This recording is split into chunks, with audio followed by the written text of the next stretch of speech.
No one else had touched the fourth floor of the Dunmore University Library in almost 40 years. Not since the fire. The stairs creaked under Peter Holloway's weight as he climbed, flashlight in one hand, a keyring clinking softly from the other.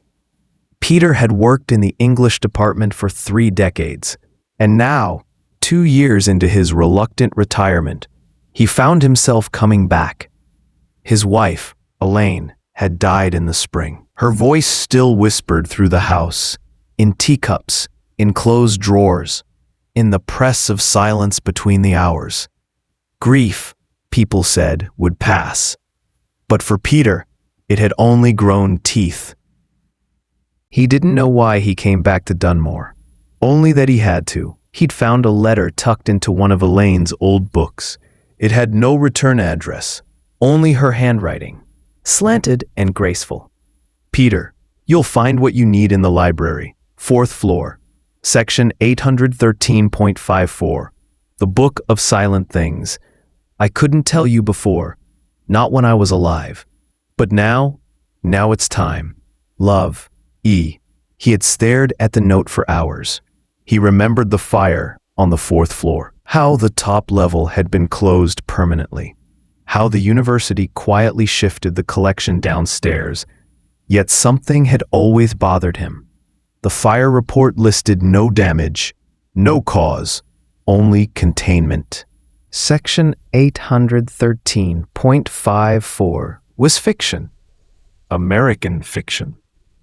What he found wasn't a section. It was a single book, locked in a glass case that had no keyhole.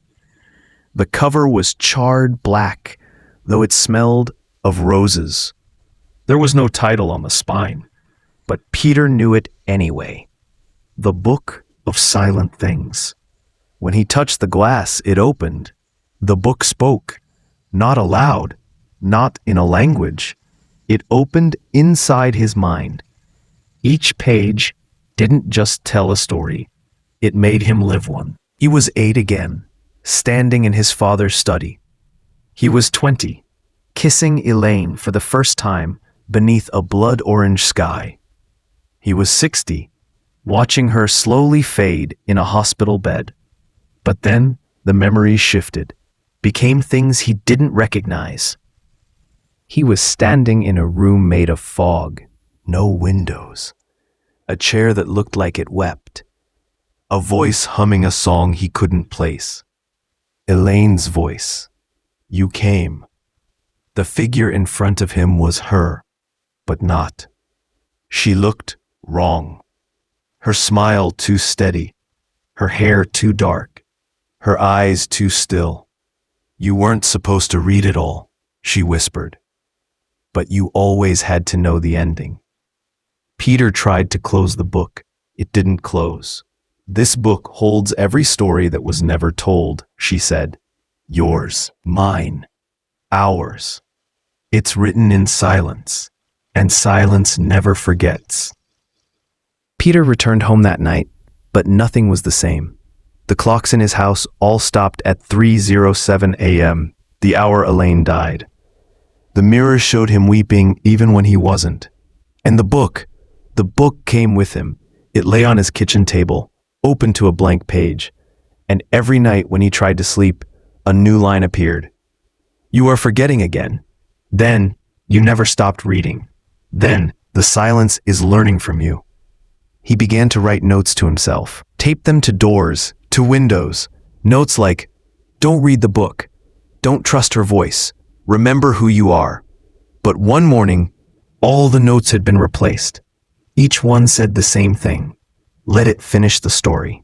A final letter came, not in the mail, but inside the book. Elaine's handwriting again. You'll find the end in the basement, where the silence first spoke. Bring the book. Don't look in the mirror. Don't say your name aloud. Peter obeyed. The basement was cold, unchanged since Elaine died. Except now, a door waited at the far wall, one he had never seen before. The door was covered in paper, thousands of pages, all filled with tiny, silent handwriting. His handwriting. He stepped inside. In the center of the room stood another version of himself. Younger, confident, smiling. Elaine stood beside him.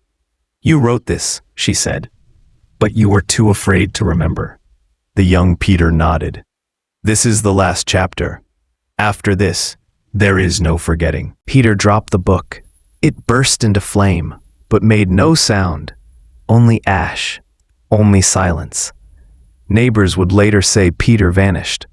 No signs of forced entry, no mess, only a single black book on the table, closed tight, and a note unsigned. Some stories write back, "Beware the silent ones." Thank you for listening to the Book of Silent Things. If the silence ever speaks to you, try not to answer. And if you enjoyed this story, please support the channel by subscribing, liking, and sharing with fellow horror lovers.